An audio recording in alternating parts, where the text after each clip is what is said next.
ભારતીય સેનાએ ઓપરેશન સિંદૂર આપી આતંકી અડ્ડાઓ પર હુમલો કરી જડબાતોડ જવાબ આપ્યો છે। ત્યારે સુરતમાં યોજાનારી મોક ડ્રીલ અંગે લોકોને જાગૃતિ કરવા રેલી યોજી હતી। સુરત શહેર પશ્ચિમના ધારાસભ્ય પૂર્ણેશ મોદીએ અડાજણના પ્રાઇમ માર્કેટથી એક રેલીનું આયોજન કરવામાં આવ્યું હતું।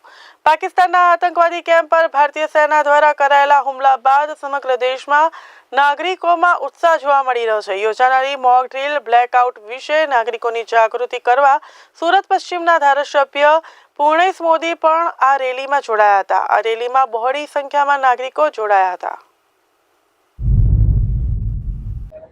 22 એપ્રિલ 2025 રોજ જમ્મુ કાશ્મીર રાજ્યમાં પહેલગામ પર જે આતંકવાદીઓ હુમલો કર્યો, ધર્મના આધારે જે હિન્દુ યુવાનો હતા એની હત્યા કરવામાં આવી અને આજે આખા દેશમાં આપ જોઈ શકો છો કે એ જે આતંકી હુમલો થયો લોકોમાં ખૂબ આક્રોશ છે।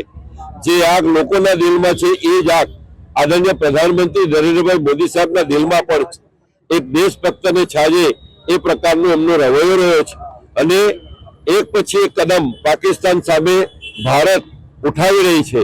આજે કોઈ પણ પ્રકારનો ન આપણે નથી ઈચ્છતા પણ કોઈ એવું અમુક બનાવ બને એનામાં લોકો કેવી સતર્કતા રાખે એના ભાગરૂપે આ એક અભ્યાસ આજે થઈ રહ્યો છે, મોક ડ્રીલ થઈ રહ્યું છે।